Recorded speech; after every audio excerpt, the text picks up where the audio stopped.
Hey, Bridget, how you doing?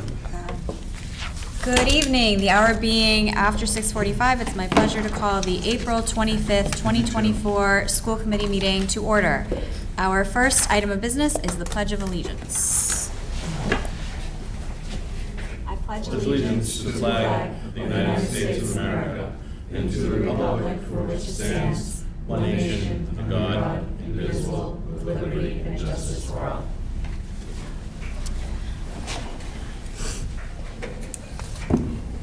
Before we enter into our public hearing, I'd like to request a moment of silence for Bob Couture, who served as our interim superintendent during a particularly challenging time for the Walpole Public Schools. Bob provided compassionate guidance, practical advice, and desperately needed stability during the 2001-2002 school year, which obviously coincided with the incidents of September 11th. Bob was a consummate gentleman and a lifelong educational champion who had the ability to unite people for the common good. Sadly, he passed away last Wednesday. The Walpole Public Schools is a better place because of the lasting impact he left, and I would like to request a moment of silence in his memory.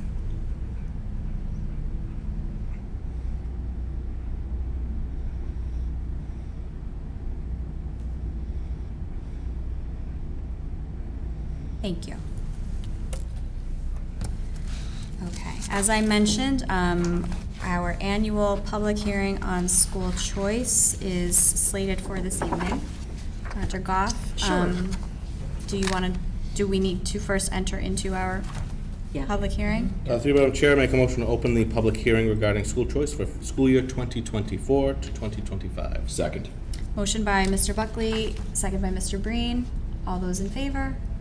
Opposed, abstained, 500. The public hearing is now open. Thank you. So school choice must be taken annually, as the school committee can go on record as to whether or not to become a school choice district. My recommendation at this time is to vote not to become a school choice next year.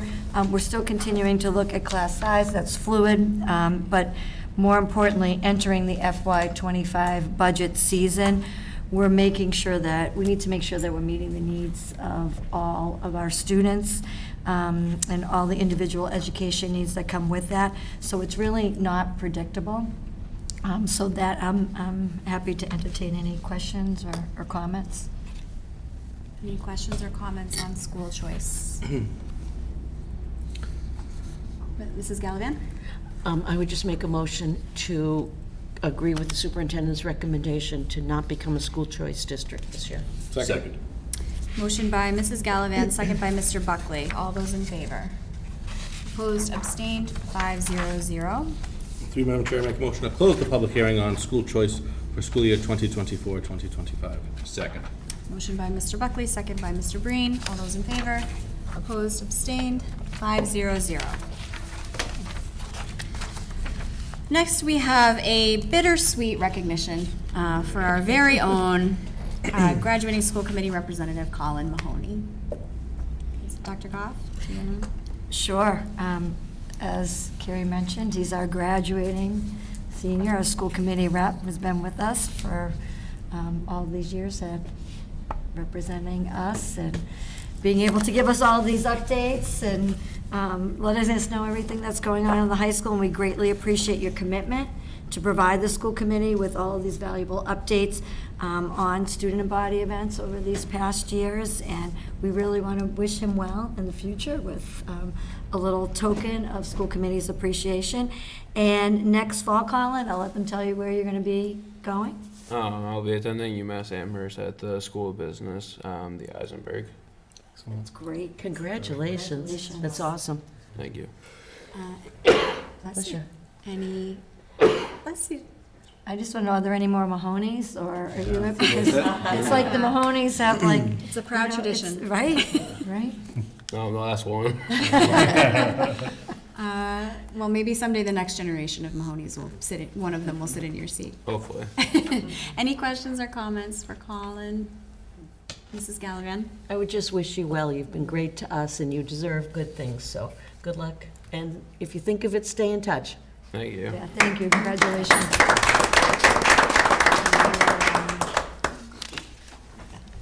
we'll share your special parting gift with you. Thank you very much for everything, and good luck. Anything else from anybody? All right. Well, Colin, for the last time, please share with us your high school student report. Hi, my name is Colin Mahoney. I'm a senior at Walpole High School. Seniors at the high school have been community colleges, finding jobs in the workforce, and looking for apprenticeships. And recently, last week over April break, the Walpole Robotics team attended the World Championship in Texas. After their stellar performance as finalists in both of their qualifying events and winning the Innovation in Controls Award. There was a PAC meeting at the high school yesterday in which they introduced a state-funded program called Innovation Pathways that is designed to give students coursework and experience in a specific high-demand industry such as information technology, engineering, healthcare, life sciences, and advanced manufacturing. WHS Reno will be hosting their spring coffee house tomorrow, April 26th, in the Walpole High School cafeteria. Come hear the musical talent of WHS students in the community and enjoy a variety of refreshments for sale. And the door opens at 6:30 and tickets are at $5 each. Walpole High School Film Festival held its annual fundraising drive with electronics on Saturday, April 13th, and it was a great success. There was a STEM Academy meeting for all STEM juniors and seniors for their final projects at 2:10 today at the high school. And the photography club met today with the theme of outfits, whether they were party, fancy, or just casual. And spring sports are well underway with all sports having great seasons so far. And that's all for tonight. Thank you. Thank you, Colin. Anything further for Colin? Questions or comments? All right. Well, if you are feeling nostalgic and like you want to stick around, please do. If you are ready to move forward, that's fine too. Thank you for everything, Colin. Thank Thank you. you, Colin. All right, under new business, the first item is an update on a Walpole High School Mental Health Awareness Student Initiative. Yes, so I know you have information in your packet, but I don't want to steal their thunder. But just 3 Walpole High School students, Mara Gallivan, Abby Porter, and Becca Schmidt, they've undertaken a mental health awareness club to highlight the awareness of mental health illness. And I believe in your package you have an article from the Searchlight regarding the Morgan's Message chapter that was instituted at WHS. So we'd like to, if you two could come up and introduce yourselves and talk a little bit about this club. Welcome. Hello, everyone. My name is Marian Galvin, and I'm here with Abby Poirier. Today, we are going to speak to you about Morgan's Message. Morgan's Message is a nonprofit that advocates for mental health, specifically for athletes. It honors the late Morgan Rogers, a former Duke lacrosse player who tragically lost her life from mental health struggles in 2019. Morgan's Message was created by Morgan's friends and family to promote equal treatment of physical and mental health for all athletes. By becoming Morgan's Message student-athlete ambassadors, we have started Walpole High School's chapter of Morgan's Message. We have hosted several meetings with activities relating to information and arts around mental health. Next Thursday, May 2nd, we are hosting a game dedicated to Morgan with the girls lacrosse team. Me and Marin have coordinated with our principal, our athletic director, our lacrosse boosters, local businesses, and our opponent's team. Additionally, the Wellesley team will show their support with ribbons and shoelaces with Morgan's Message colors and wearing matching wristbands, proving that mental health is greater than any game. We thank you for your time, and we hope that you show support May 2nd at 6 o'clock at Turco Fields. Thank you. Thank you very much. Nice to hear about this wonderful initiative. I'm going to ask if any of the members have questions for you. Comments? Mrs. Gallivan? I have a few. So I think the whole topic of mental health is super important, and I think that we need more students willing to talk about it. So have you found that that there's an interest among kids at Walpole High to come to your meetings, and like, I guess what my follow-up is, what can we do for you? We definitely have some good support at school. Sometimes meetings are difficult to just get some people just because our main focus, our main group is like athletes and everything, so we do have a lot of people that like have practice and everything. But when they are able to come when we're in between seasons, we can get like up to like 35 people, so we're happy about that. I Good. would say we're just really trying to spread the word more since our club is kind of new to the school, and get more people who are athletes and not athletes to know that everyone is welcome there. So I have two other things. One is, we have Coach Wall here tonight, who's going to be talking about the wellness department, and in particular, I was thinking about like health classes. I think it might be a good idea for you to invite him and one of the health teachers to a meeting, because there's something about a student's perspective that is different from what an adult might think. And I think there's a need for mental health conversations that happen, and to me, the health class is at least one place where that could happen. Yeah. Actually, our advisor is the health teacher, Miss Gainty, and we went straight to her because we knew she would have a great perspective on mental health and teaching that to students. So we're happy we have her support too. Oh, her good. Guidance. Good. I think that's really important. And my last one is, when it comes to athletics, and you may not really want to say this right now, but I was thinking about the fact that parents, coaches, let's stick with parents and coaches for right the moment, can be helpful and or not helpful in terms of putting pressure on kids in unnecessary ways or in supportive ways. And every once in a while, I see something that positive about like advice to parents and coaches. Is there anything that comes to mind that you think of that, like, if this was your moment, because you're on TV? We don't have a huge listening audience, but we have some.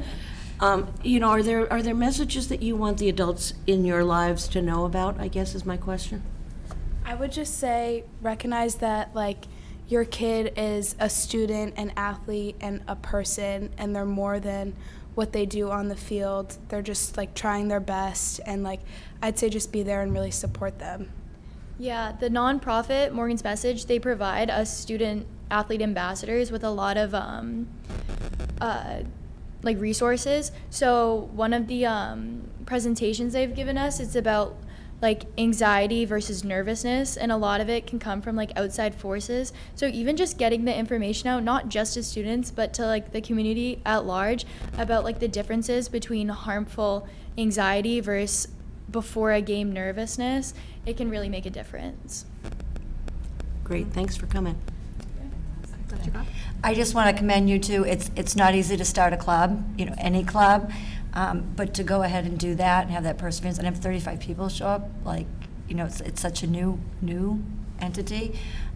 Your student athletes, but then we're also looking for our athletes to be leaders as well. And, that's what you're showing and you're exemplifying, to be true student athletes, but true leaders. So thank you. Thank you. Thank you. Thank you so much for being here, and I'll just say that if there's any information that you want to get out to the community, please stay in touch with us and Mrs. Mortale, because Dr. Goff sends out an e-newsletter every week, and we also have the ability to communicate with the wider community. So if we can support what you're doing and amplify your message, we're happy to do that. And thanks for doing what you're doing. Thank you. Thank you.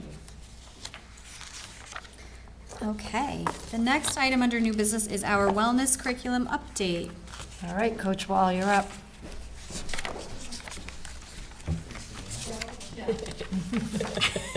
You're taking notes, judging. How we doing? All right. Good to see you guys. Wait for that thing to pop up. But yeah, Dave Wall, I'm the wellness coordinator. I'm gonna give you an oversight of how things go throughout our department, K through 12. Hold on one second. We can wait for the slide.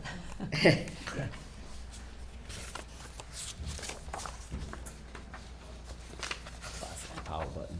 Great work. Is it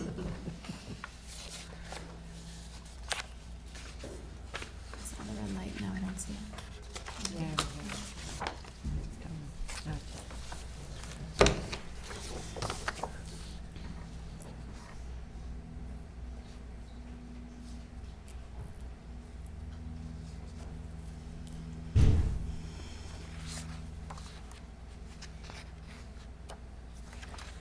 It's getting there, Dave. There we go. There we go. Nice. All right.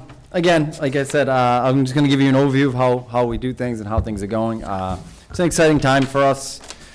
I think every year is an exciting time for us. I think the world that we live in, speaking of phys ed and health, is kind of ever changing and allows for a lot of opportunities and and enjoyment day to day. There we go. So the goals of our program in general, just kind of narrowed it down for you. So we like to create an environment of fun, movement while developing social awareness and skills. I do want to make sure I touch on the fact that we do make an effort to really harp on the social awareness, and the social aspect of PE. I think it's the one spot in a school, aside from the elementary and middle schools that have recess, where it is a relatively free environment. You're socially involved, you put in groups, you have to work with teammates. I think those are skills that are super important throughout everything. And there is kind of a gap from sitting in a classroom all day nowadays with Chromebooks, losing that interactive feel with people. So we do make a point to make sure that we're touching on those skills daily.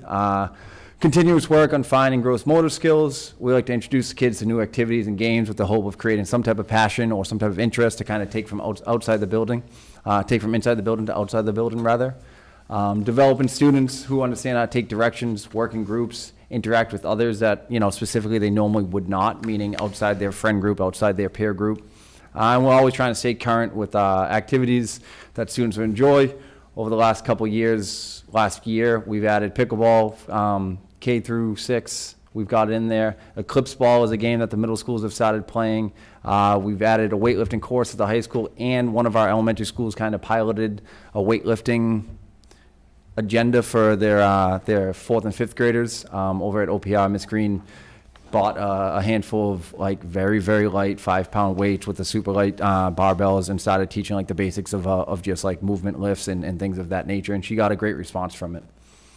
Elementary schools, you as you grow and you develop physically, you can kind of get more in depth with your activities at the elementary school, trying to introduce them to team sports, individual activities through the use of modifications and skill-based days, meaning essentially you're not going to throw a group of 3rd graders into a full-scale soccer game because they just don't grasp it. So you break it down into small-sided games, break it down to individual instructions, have quick little in and out change of periods quickly to make sure kids are just developing skills while learning the basics.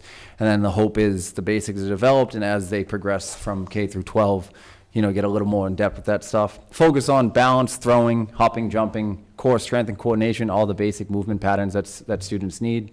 Trying to teach students, again, how to operate in an unstructured environment. I don't mean that meaning the gym's a crazy place. Unstructured, I think you all know what I mean. There's a lot going on. There's a lot of sounds, a lot of movements, lots of activities. I think it's important that kids can learn to operate and still follow directions while in that type of environment. Down the road, what's new for them this year is on June 4th up at the 1A fields, we'll be doing a district-wide 5th grade field day. That idea was brought to me by the elementary principals with the idea of now that we're combining to one middle school, be a great idea to kind of take our field days and make something out of it. So they'll still have their standard field days at each individual school, but this is just a great way to get all the 5th graders. We're going to bust them up to 1A. We're going to have a district-wide field day with activities, food, lunch, split them up into groupings with students from all 4 schools, kind of as you're all going to be in middle school together. This is, not only celebrate leaving 5th grade, but also a nice smooth intro into 6th grade. We'll have all the principals there. We're going to have a couple of hopefully a couple of the middle school PE teachers there, kind of as an introductory thing. something that's still in the works, and we're working out the finer details, but I have every hope and aspiration that it'll go smoothly, and would like to make it a yearly thing. I think it's a nice, when an end happens, especially for 5th grade, with the anxiety and the nervousness and the not really sure what's going on in 6th grade, that kind of make it like a big deal. Like, hey, you finished elementary, let's have yourself a day, and then now this is the people you'll be going to middle school with. So, again, that'll be June 4th. We're excited about it. Like I said, probably have a couple hiccups, but we'll make it work. Moving on to middle and high school. Again, it's where you can kind of start growing into more detailed and more rules and regulations as the students cognitively develop and physically develop. So we try to improve their physical fitness, continue skill and motor development. We try to introduce new activities, provide regular healthy physical activity, influencing their moral development, their leadership, cooperation, and with others. Again, it's something that we do make a point of emphasis, that you got to learn to interact and behave and get along with everyone as you're doing this. You know, we are firm believers that PE can help improve your self-confidence, your self-esteem, teaches you respect for yourself, your teacher, your groups, your peers, your body. And I firmly believe that it helps academically inside the building as well. You know, I'm a firm believer in a period of movement each day into a student schedule is just going to do wonders for them for the rest of the school day, and throughout the course of the year. So again, we're just trying to, when they get to us in 6th grade, build off what they learned in K through 5. When they get to us at the high school, build off what they learned 6 through 8, and kind of take it from there. Big picture item, the state finally came out with their new health standards, I believe sometime in this summer. So I just broke them down for you real basic there. Inside each of those practices, there is a number of bullet points and descriptions and suggestions from the state as to what should be touched on. So we've been looking at those. They break them down, obviously, you can see K through 2, and then 3 to 5, 6 to 8, and the high school level. So that's been on our docket. That's something that we've been looking at. This year, we did take an initial look at how we align for what we were doing this year. Came back pretty positively. Our middle school health program and our high school health programs do check off a lot of the boxes they're asking for. The plan going forward, after having a couple conversations with Bill recently, is we are gonna start, you know, a review cycle of our health curriculum in September, with the plan of like truly going in depth with myself and the health teachers of each practice, and like I said, all the bullet points inside of those. And like some of those bullet points have 3 or 4 things they'd like you to hit on. We're gonna try to break it down the best we can, really do like to steal a word from my coaching background, a self-scout of how we do things. Be honest with how we do it, break that down over the course of a couple months, with the hope by the end of next school year, we know where our strengths are, we try to make them a little bit stronger, we figure out where our deficiencies are and clean that up and make it better as we can approach into the next year. You know, like I said, with the help of myself, the health staff, and administration, that's the big plan going forward. I think we are on par, if not ahead of the curve, with a lot of places like that, because like I said, they didn't come out till this summer. It was a late August edition. So to make any real strides this year would have been difficult. With that said, I'm comfortable with where we are right now. We're in a really good spot with everything.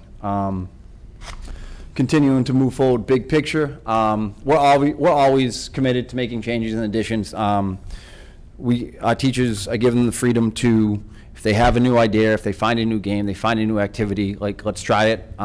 We've asked Mike multiple times over the years for some money to buy new equipment to try it out, and sometimes they're huge hits and sometimes they're, we'll see, you know. But I think that's important in the phys ed world, and especially the phys ed and health world. I think that so many things change, and as students change, and as activities change, and ideas change, to just be stuck in your ways is kind of foolish. There's an opportunity around every corner to continue to grow the program. We try to do that the best we can. With the new building, which is huge and obviously exciting for everyone, I'm sure you guys are excited about it. I'm sure you're excited to be done with talking about it. There's a ton of new opportunities. The first of which will go into effect in the fall, is we are changing the way we run our 8th grade health and PE. We're combining the two essentially into a wellness course.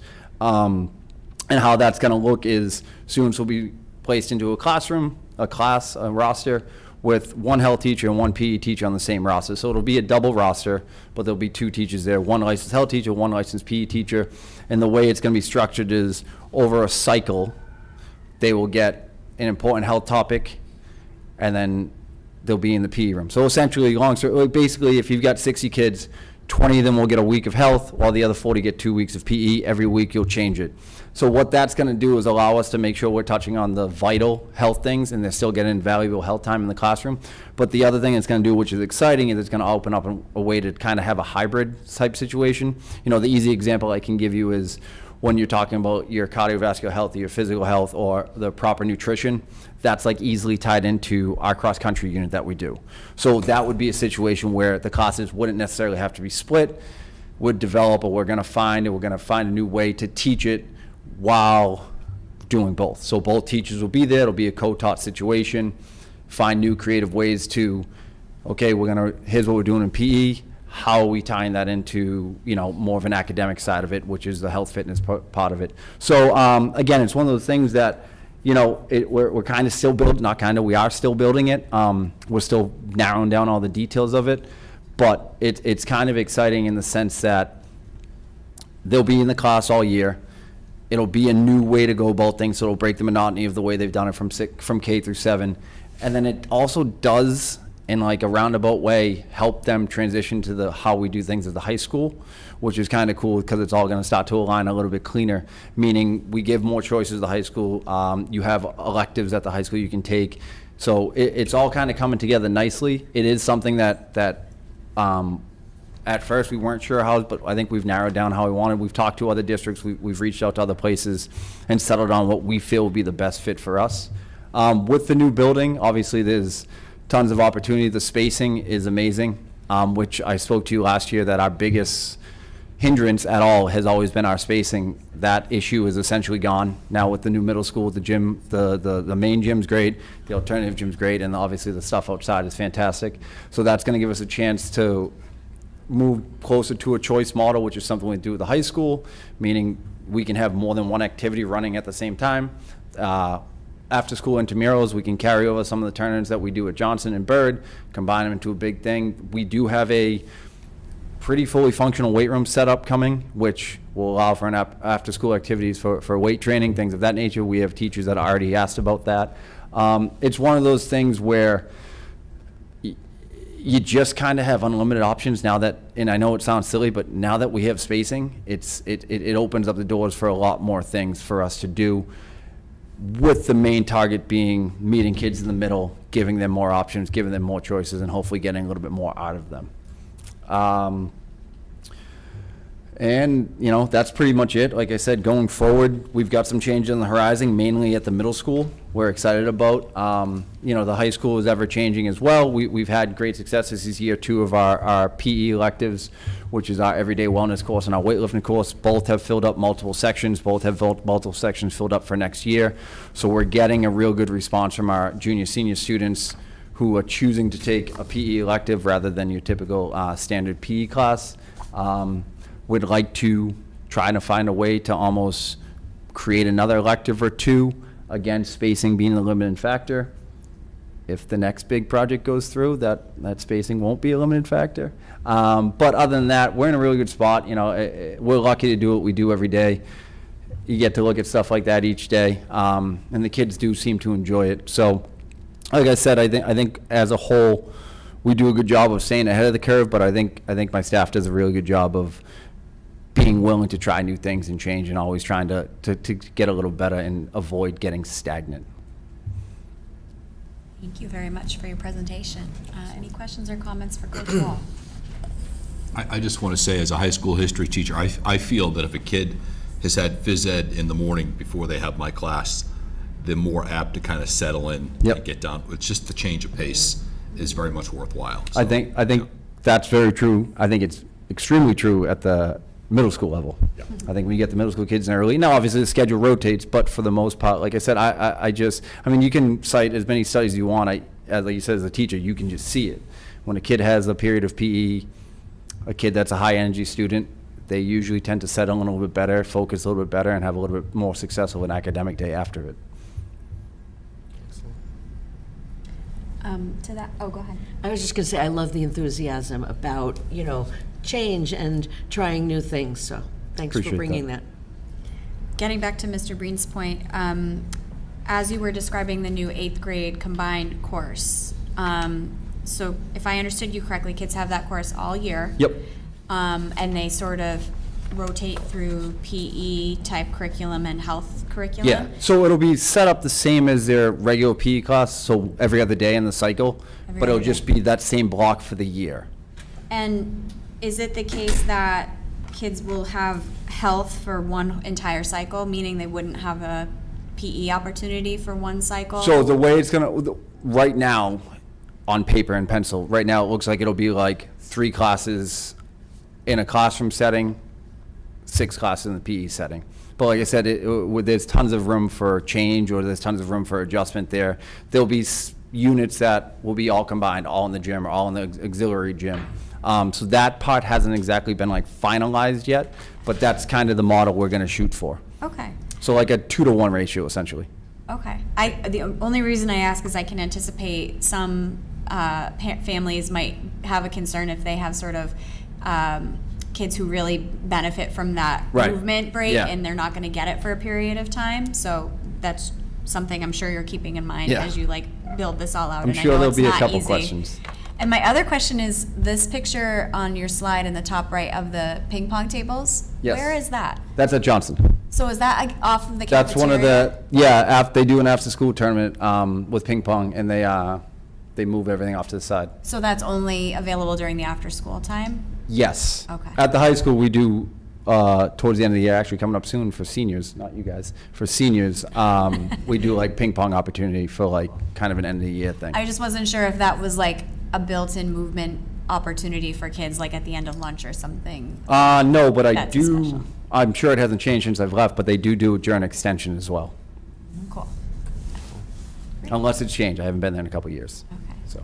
Well, thank you for this. It's great to hear, and we'll be very excited to hear from you next spring when you can tell us all the ways the new building transformed your life. I can't and wait. Every amazing thing that's happened. And the amount of equipment we're getting, I can't wait. Thank you, Coach. Thank you, Can I guys. just say, Mr. Wall, I think it's fair to say too, and you were alluding to this a little bit, that new 8th grade wellness course, we're excited because we think it'll provide you said a lot of cross-curricular opportunities. Yeah. But we're also going to be flexible in our approach. Yes. And determine there are going to be opportunities where students will all be taught together by Yeah. both the health. Yeah, and that's the teacher. expectation. And there might be times where we split them in a more traditional setting, but only if that, meets their needs. And I think that's what we're kind of excited about, is the flexibility. We have great ratios and great teacher to student ratios, and our flexibilities to implement the curriculum and the new standards are what we're looking at. Yeah, I agree, 100%. That's kind of the big picture. And again, I anticipate being up here next spring and saying, hey, we finalized how it looks. Right. It might not have been perfect to start. I think it'll be good, but I think there's always a chance to make things better. Right, and you never know what's going to come out of co-teaching. Like, that's what makes Right. co-teaching so interesting and beneficial, is And the you way get it's the set two up teachers in the is room. like ideal in terms of one health teacher, one PE teacher on together. So it keeps teachers in their comfort zone if they need to be, but then allows for, like I said, that cross-curricular stuff where you hear more than one voice sending the same message. Sometimes that's a better fit too. Yeah, absolutely. I like the piece of learning the concept and then the authentic application. Yep. Right, to be able to do that authentically with that implementation. It's great. And student choice. I mean, you keep talking about student choice Yep. throughout, and that is so important. We did that at Ed Camp. That was the theme at Ed Camp, and that's something that we're really working hard on, so thank you. Thank you very much. Thanks, guys. Good night. Take care. See you soon. All right, next on our agenda is the designation of the superintendent to serve as a voting member on the Bi-County Collaborative Board of Directors. So, Do you want to I- mention this, or do you want to take it? I can do it. Yeah. So regulations require that school committees annually appoint their representative to collaborative boards of directors. Traditionally, superintendents have served on the BICO Board of Directors. That was the case this past year with Dr. Goff. So I am going to recommend a vote to appoint Dr. Goff to the BICO Board of Directors for the 24-25 school year. So moved. Second. Motion by Mr. Buckley, second by Mrs. Cyrek. Any discussion? All those in favor? Opposed? Abstained? 500. Congratulations. Thank you. You also have in your packets the annual budget and the BICO newsletter. And I know the TEC's coming up, and you also have the TEC annual report in your packet, too. Yes, that's our next item of business, the designation of a school committee member to serve as voting member on the Education Cooperative or TEC Board of Directors. Again, the regulations require us to annually appoint our representative. The TEC Board of Directors, those meetings are attended by both superintendents and school committee members. Nancy Gallivan has represented Walpole Public Schools on the TEC Board as chair, and so I would recommend a vote to reappoint Mrs. Gallivan as our representative to the TEC Board of Directors.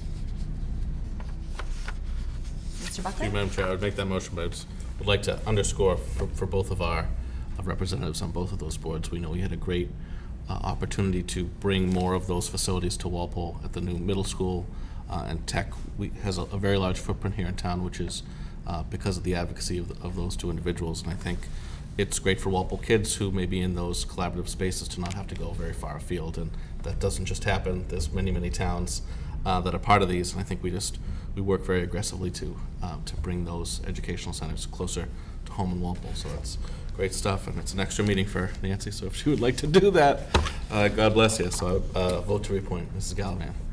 Second. Motion by Mr. Buckley, second by Mr. Breen. Any further discussion? All those in favor? Opposed? Abstained? 500. And I will echo Mr. Buckley's statement and say thank you for all that you do on the TEC board for TEC and for Walpole Public Schools. Can I just say, I didn't know what I was getting myself into when I volunteered in the first place, but it really is a great learning place. And we've been meeting on Zoom. They're Friday mornings at 9 a.m., 6 or 7 at most times a year. If anybody wants to join in, it's a great learning opportunity. Some meetings are a little more dull than others, but it's a good opportunity. Say that about us too. Absolutely. But thank you. Thank you.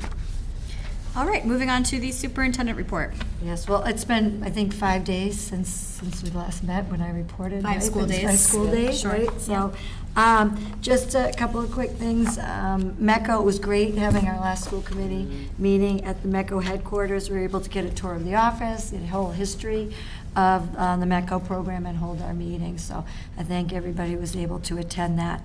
Bus applications went out Monday. They're available on the Walpole Public School District website.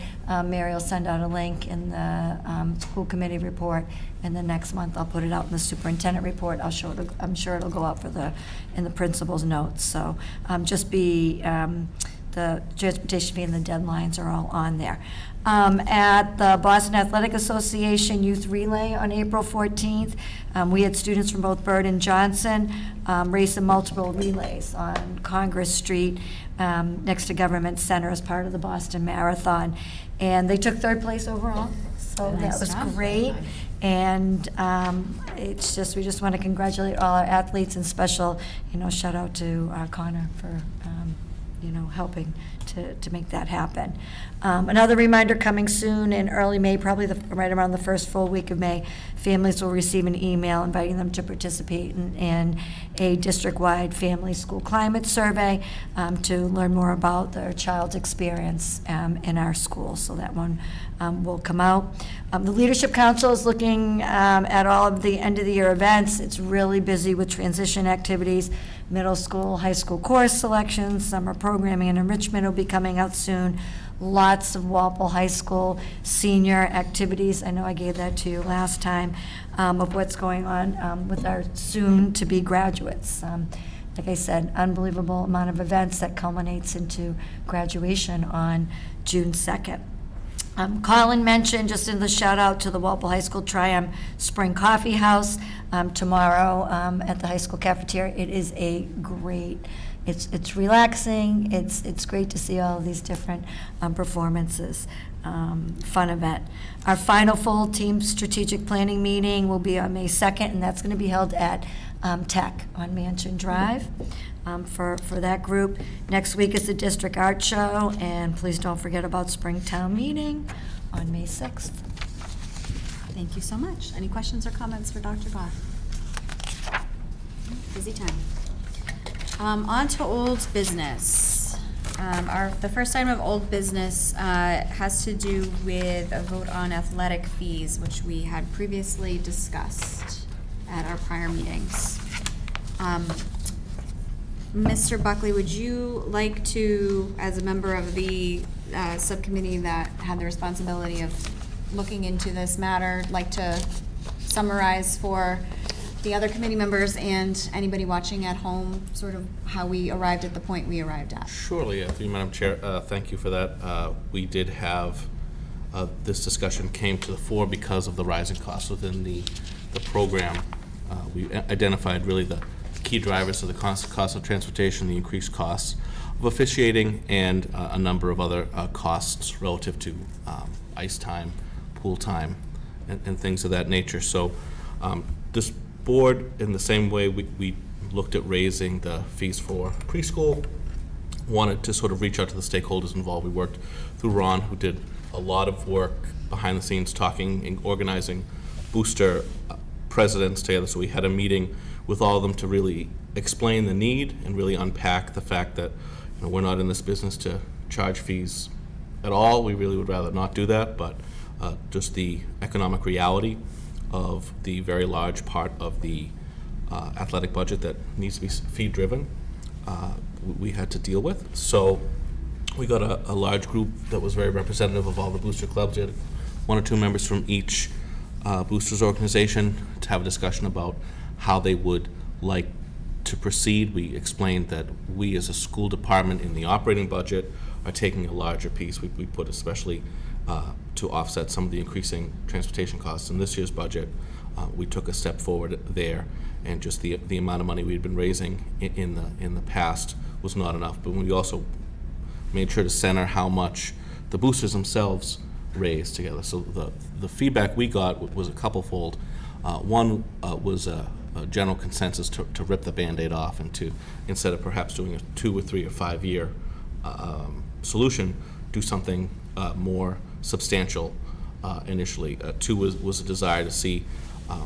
Many of the parents we spoke to talked about how expensive the club teams are that they do, so that these athletic fees, while significant, are in many cases much lower than some of the other fees they're charged for these same sports in other times of the year. And we also sort of unpacked what our neighbors are doing, and we are in the bottom echelon of the pack for that. So we sort of took all that back, to solicit their feedback. I think there was, individual members had additional clarifying conversations as well, and came up with, through Mike's hard work as well, working with Ron, a 2-year solution that does bifurcate the fee structure, allows us to address the increased cost as well, but hopefully gives us some breathing room to grow and not be in this situation again. I think as we've looked at many of the other fees we charge,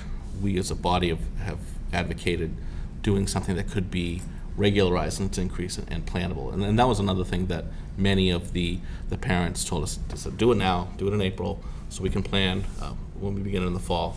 So it was a good conversation all around. I think we're really grateful for their feedback, and hopefully with this we can address some of our increased needs, perhaps get into a space where some of the other costs that have been borne by boosters in the past can be absorbed. I think, as you see on the document here, some football helmet replacements, for example, could be gathered into our budget, which I, for one, feel very strongly about having the school department take on a wider role of purchasing safety equipment like that. I think that's structurally important. So I think great conversation. We wanted to do our due diligence. We don't just make these decisions in a vacuum. We want to make sure the people who do so much work to raise funds for athletics were really part of the conversation, and we sort of heard them, and hopefully this proposal before us can go a long way in addressing some of the structural difficulties not just we face, but every district around us also faces. Thank you. I think that was a comprehensive summary. I just want to offer for Mr. Frisha and or Mr. Dowd to, Mike, I don't know if you want to take us through the numbers on a very general level and sort of explain what precisely we're proposing here, since people at home don't have the document.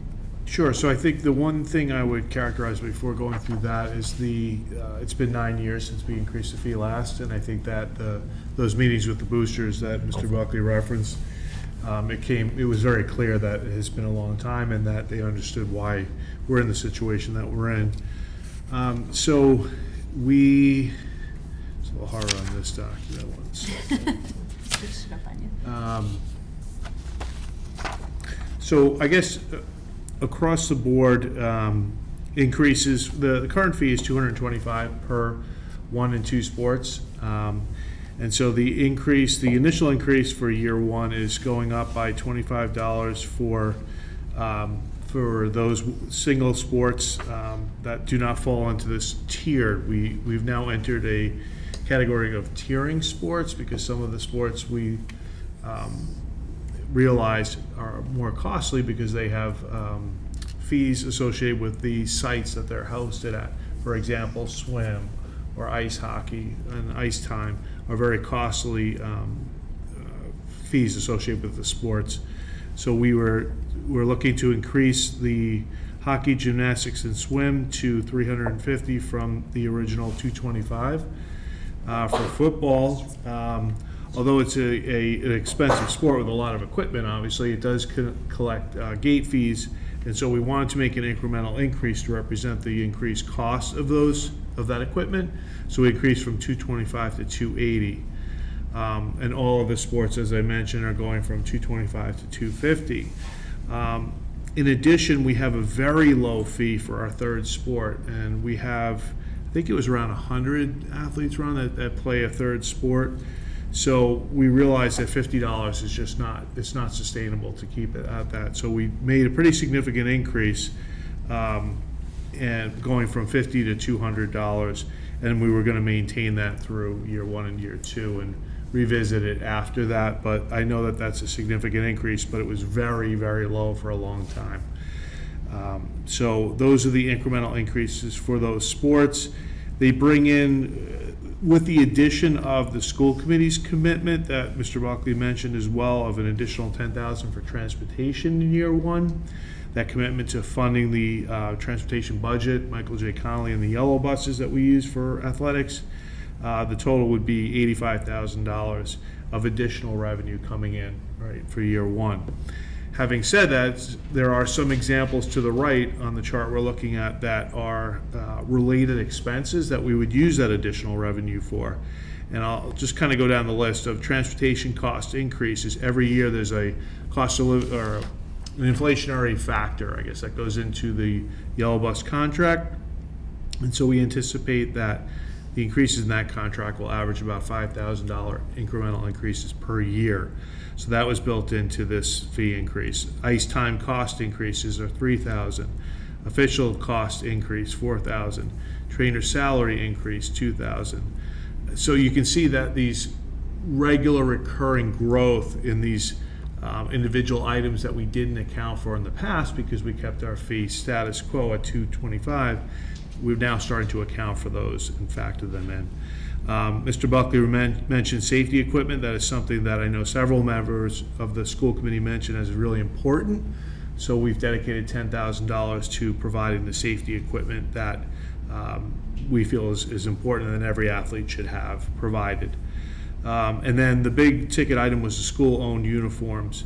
Mr. Dowd and I went back and forth at length about this, and uniforms are very expensive. So we came up with a plan to do a 4-year replacement cycle. So each team every 4 years will get a new set of uniforms. These are school-owned uniforms. They're to be returned after the season is over and reutilized by the next group of students coming up and student athletes. So that was $15,000, very significant amount of money. And then as we move along within our operating budget, we have to add coaches at times as we introduce new sports. Golf was a new sport that we wanted to add. Volleyball has come up. Several sports that we've wanted to add coaches to. So the school committee agreed to support that by increasing that figure within the operating budget by $20,000. So if you're looking at the revenue we just talked about as compared to the expenses come in at about $63,000. So leaving roughly $20,000 or so left over at the end of the year that would get rolled forward into year 2. And then year 2, I'll go through these a little faster. The previous fee, as I mentioned before, for hockey, gymnastics, and swim was $350. On the year 2, we would increase that by additional $25 to $375. Football would go from the $280 increase to $310. All of the sports, so we went from $225 to $250, and then in the year 2, we would go from $250 to $275. Again, trying not to make the increases, undoable for families. So we would end at $275 for all of the sports in year 2, and then the third sport would stay the same. The fee of $200 would not change. Additionally, I should mention the school committee in year 2 would add an additional $10,000. I believe that was for transportation, right, to sustain that budget because it goes up so significantly each year. And then year 2's, those are the revenues. Year 2's expenditure increases. Again, transportation goes up $5,000 every year. We've added in $4,000 for officials increases, and trainers' salary increase of $2,000, which was an additional $11,000. And we would anticipate at the end of the 2-year cycle, we would have a surplus of $29,450. I guarantee you it will not be that exact number. We hope that it will be close, though, and because there are so many variables, like we always talk about within our budgets.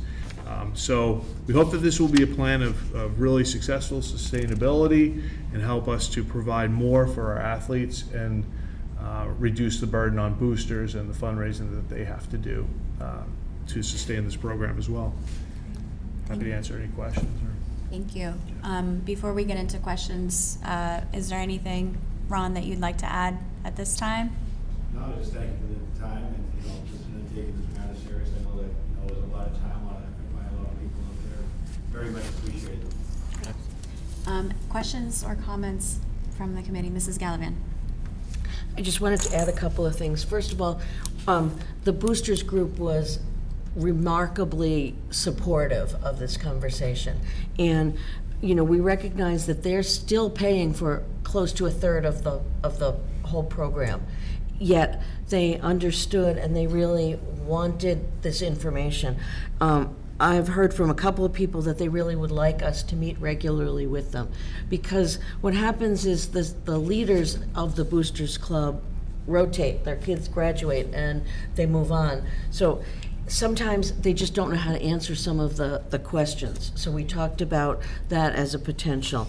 I think that we, as the three of us that put this together, gained a lot of financial clarity from this process. And there are two things that I think are important. I think we should agree to reevaluate where we are in February of 2026. So not this coming February, but a year from, because we did talk about potentially doing a 5-year plan, and there are just a lot of unknowns at this point.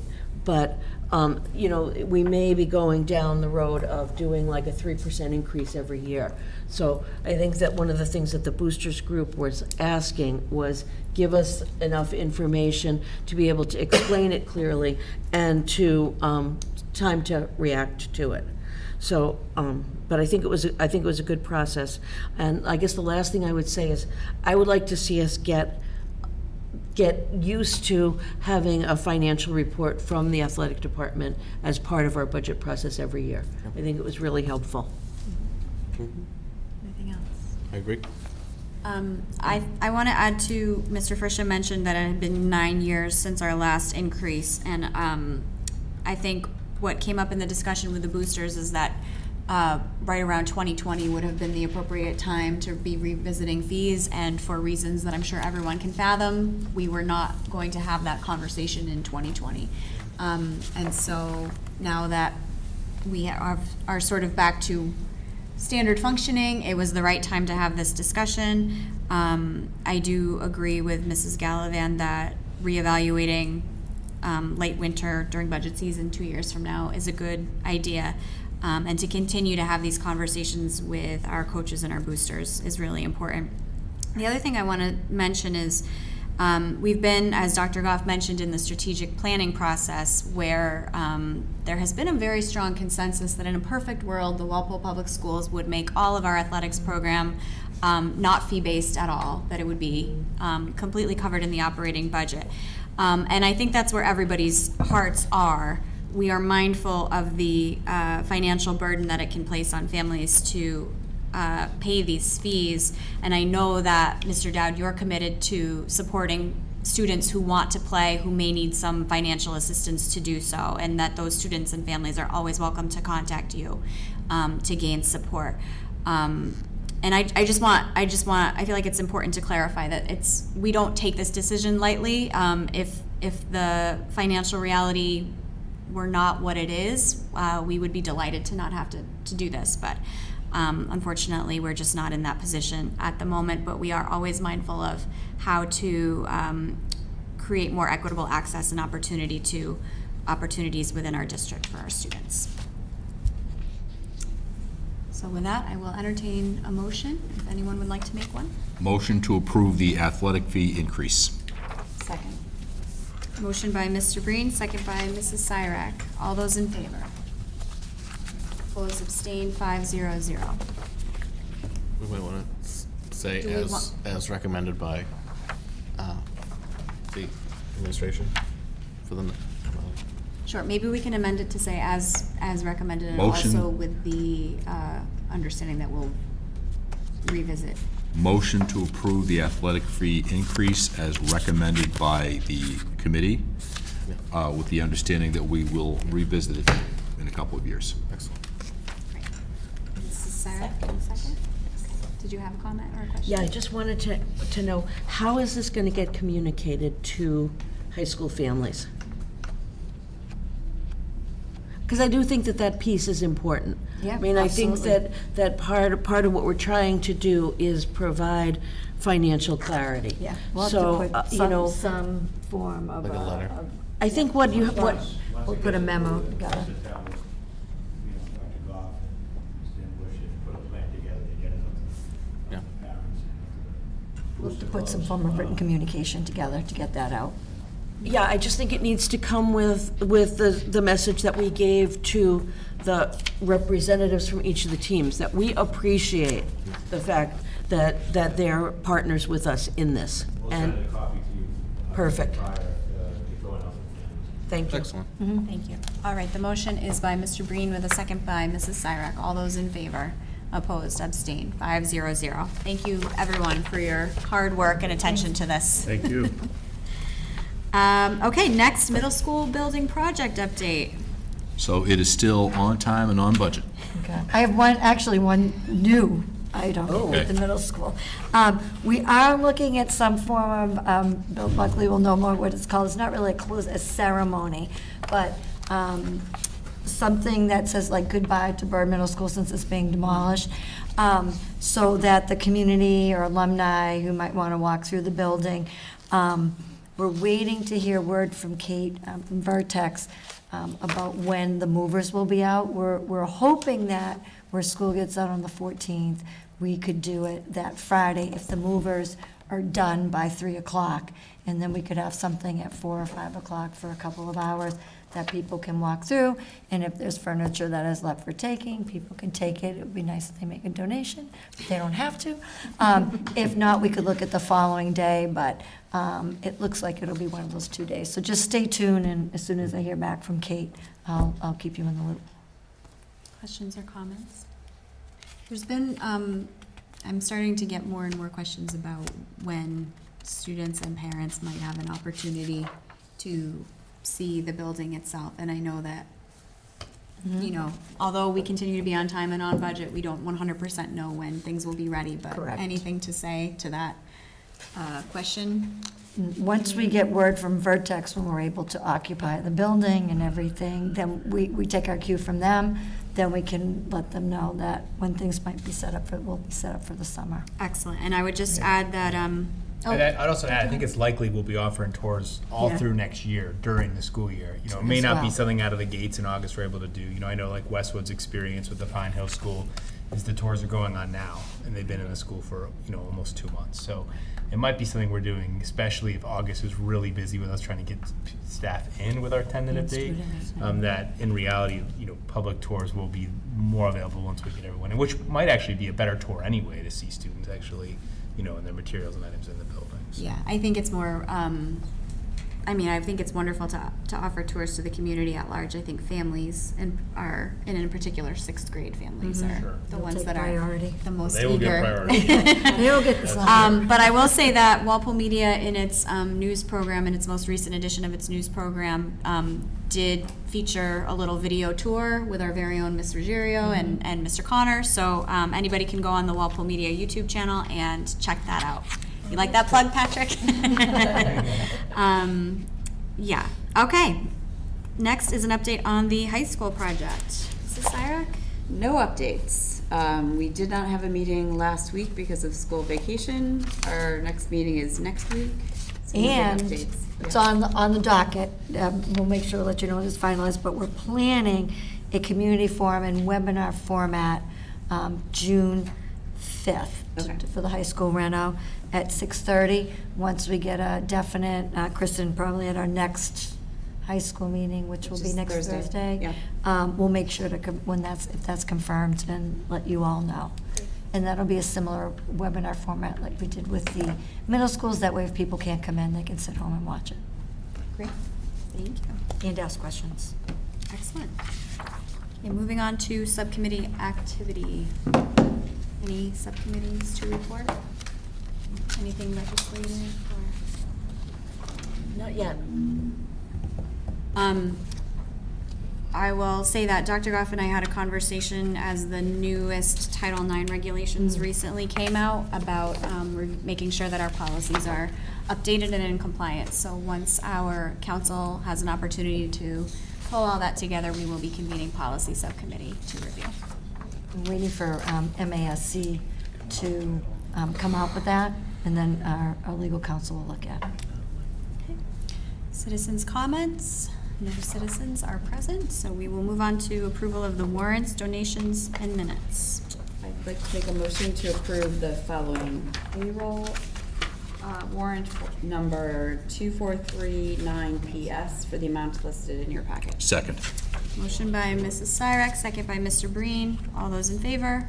Opposed? Abstained? 500. I'd like to make a motion to approve the following accounts payable warrants. Warrant number 224040 for schools, food service, and special ed. Warrant number 224041 for school, food service, and special ed. And warrant number 224042 for food service, special ed, and student activity for the amounts listed in your packet. Second. Motion by Mrs. Syrak, second by Mr. Breen. All those in favor? Opposed? Abstained? 500.